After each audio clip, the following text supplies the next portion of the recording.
یدی بیضا را نشان داد.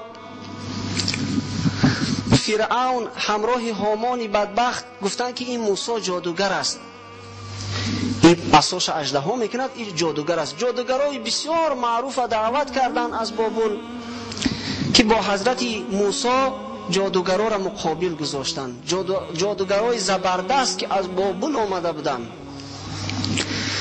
مصلحت کردن با فرعون، گفتن که ما موسی را مغلوبش کنیم، چی با ما میدهی؟ فرعون پول مال زیادی به اینها وعده داد.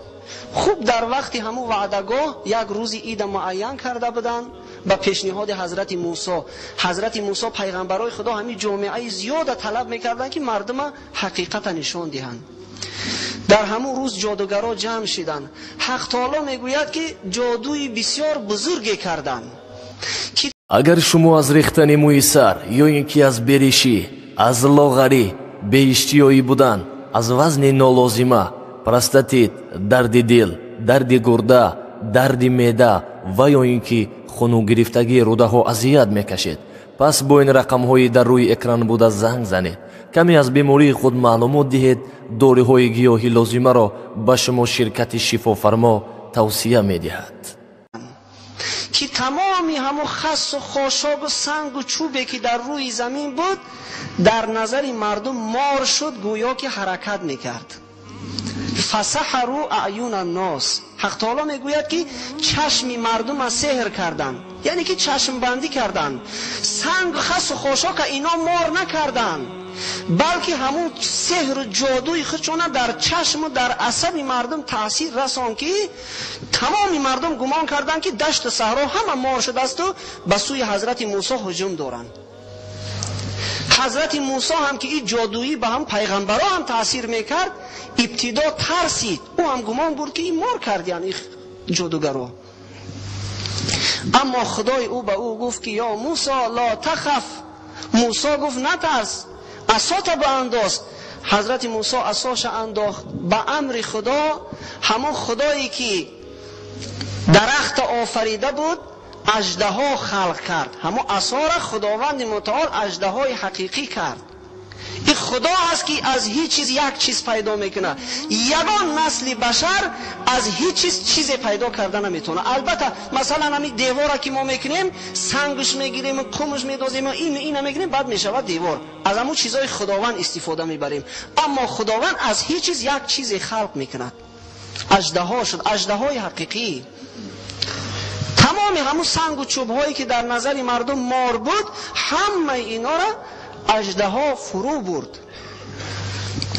جادوگرا این وقتی که تماشا کردن دیدن حقیقت او جادوگر در فن خودش استاد است.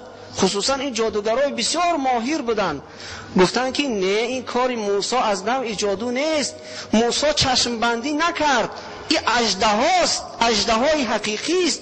پس موسی جادوگر نیست. بنابراین ساحرا زود به سجده افتادن، گفتن آمنا برب العالمین رب موسی و هارون. گفتن ما ایمان به پروردگار عالمیان، پروردگار موسی و هارون آوردیم. حقیقت دیدن، معجزه را دیدن. معجزه را اینا از سحر می شناختن، ایمان آوردن. حتی این فرعون لعین اینا را تهدید کرد، گفت اگر اقرار نشوه که شما با موسی همکاری کرده، این نقشه پیشکی کشیده بود، این اقرار نشوه، امر میکنم که تمام شما را در درختای خرما به دار کشم. اینا هم گفتن دیگر ما پروایی نداریم، فقط ما گذشته بسیار سیاه داشتیم، ما به جادویی مشغول بودیم، جادوگری میکردیم. اگر خدای مهربانی ما امی جادوگری ما را ببخشد، ما دیگر پروایی از مردن نداریم. حضرت موسی هم وقت اینا را بشارت داد، جادوگری که نو معجزه خدا را به چشم خود دیده بود، دیگر در چوبه دار بر صلیب کشیدن، کشتنش، اما دیگر از ایمان خودش برنگشت. بینه که در این قصه حق تعالی فرمود که اینا چشم بندی کردن، چشمی مردم کور کردن. جادوگر همین هنر را داره، نیرنگ باز است، حیله و نیرنگ میکنه، شعبده بازی میکنه، چشم بندی میکنه، تاثیر خودش در عصب انسان میرسانه. چرا که بعضی اینا با جینی ها هم همکاری دارن. همین عالم جین هم هست، بعضیش با عالم جن هم همکاری دارد، لیکن انسان خوشبخت کردن نمیتونن.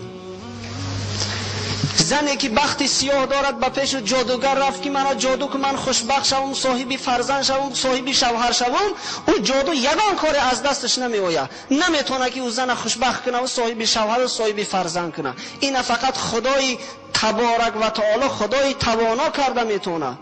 مادامی که از اینا یگان فایده نبوده است، فقط همین زیان در جامعه میرساندین، برای شما و شما به نزد اینا برویم، وقتی خود را صرف کنیم، پولی خود را صرف کنیم، ایمان خود را از دست دهیم برای هیچ چیز.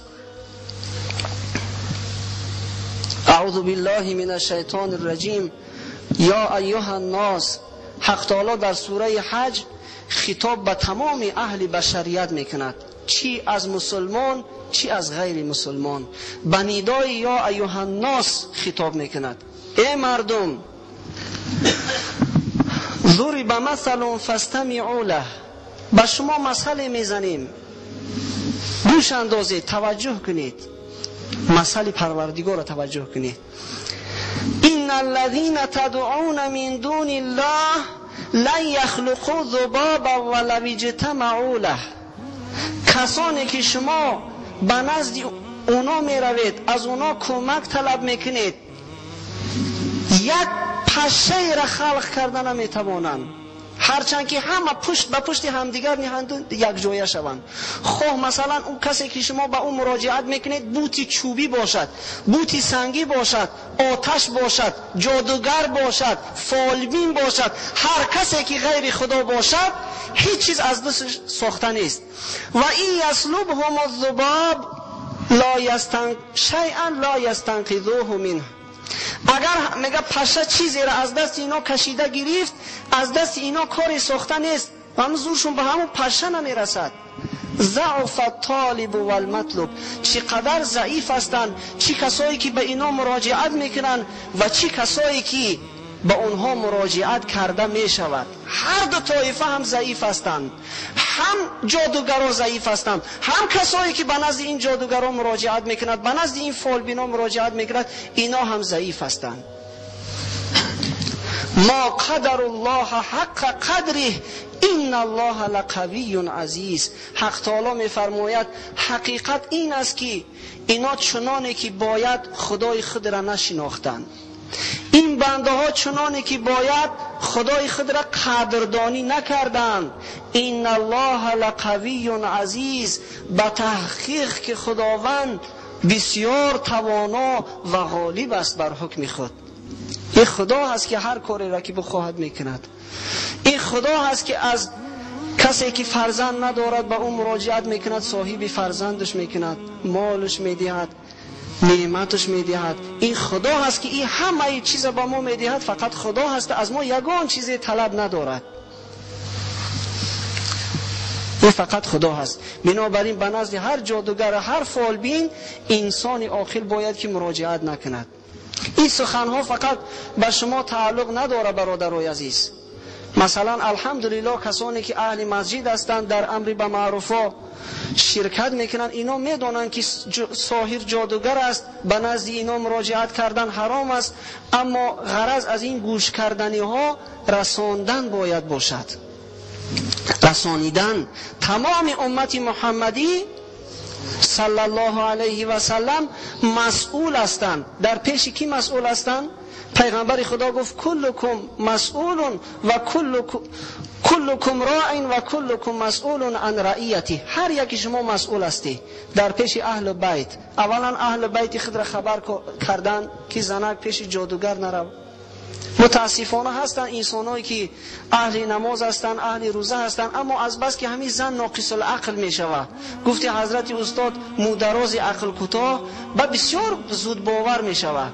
با زنهاشون به نزد همین جادوگران می روند.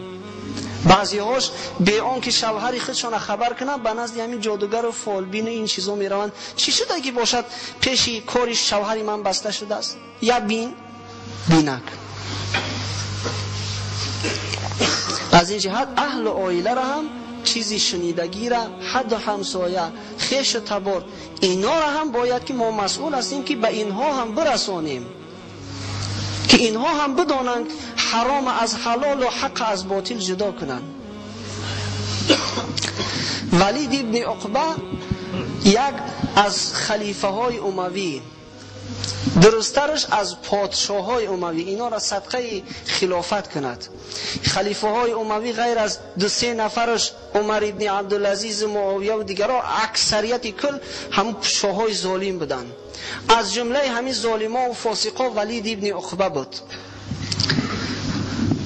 یک جادوگر داشته است، هم میمون بازی میکنه و مسخره بازی میکنه در پیش ولید. وقت خوش میکرده است همون جادوگر، حیله و نیرنگ میکرده است، شمشیر را میزده است، مثلا یگان اهل مجلس میزده است، در نظر مردم که تمام اکو خون پرید، این مرد، بچ خیلی میکرده است، با همون را زنده میکرده است.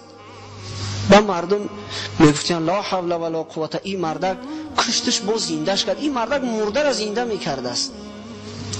مردم عامه همچنین نادانند.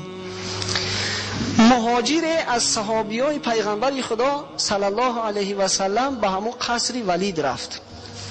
به قصر ولید رفت، دید که جادوگر همین نغمه ها را کردیسته، شمشیر از نیامش کشید، زدش سرش از تن همون جادوگر جدا کرد. گفت بدبختی خدا ناترس، اگر راست میگویی خودت زنده کن.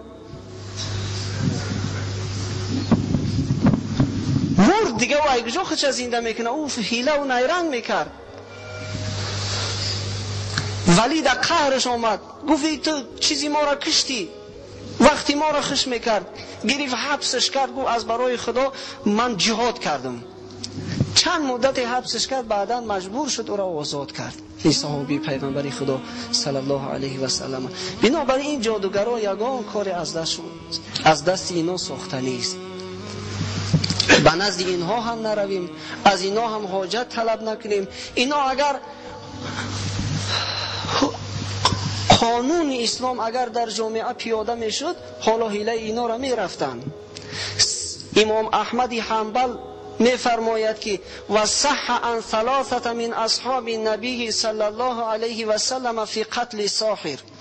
از 3 صحابی معروف پیغمبر خدا که عالمای صحابه بودن، ثابت شده است که گفتن که جزای ساحر قتل است، باید که سرش از تنش جدا کنی.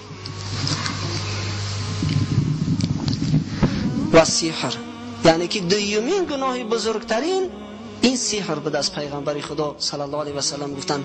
و سومین گناه و قتل النفس، آدم کشی، یک جان را به جان کردن.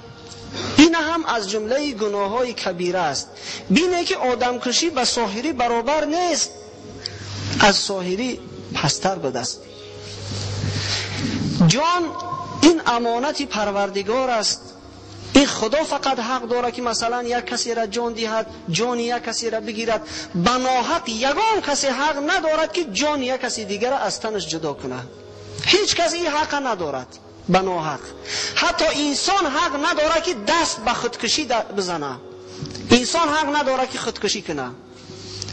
حضرت حافظ فرموده است که من به خود نامدم اینجا که به خود باز روم، آن که آورد مرا باز برد تا وطنم. میگه من به اختیار خود نآمدم. از من نپرسیدن که حافظ دنیا را میخوای تولد میشوی یا نه. به اختیار خود نآمدم، به اختیار خود من نمیرم. وگرنه میگه که من میخواهم که از همین تنم جدا شوم، روحی من به ملکوت پرواز کند، اما از بس که به اختیار خود نآمدم، به اختیار خودم رفتن نمیتونم، ناچار در همین دنیا زندگی میکنم. حافظ گفته است آن که آورد مرا باز برد تا وطنم. از این جهت خودکشی هم بینه که در اسلام حرام است. الحمدلله مسئله خودکشی در میان مسلمان ها کمتر است نسبت دیگر دولت های پیشرفته. اینا با وجود این که مسلمان ها اکثریت کمبغل هستند، اکثریت در همین قدر سختی و مشقت زندگی میکنن. بعضی ها مسلمان ها در حالت جنگی هستند، مردم بیچاره افغانستان، مردم بیچاره عراق و فلسطین، اما صبر میکنن. اما در برابر این اگر دولت های اروپا را نظر کنیم، دولت های پیشرفته، آسایشته، خودکشی در این جاها زیاد می شود.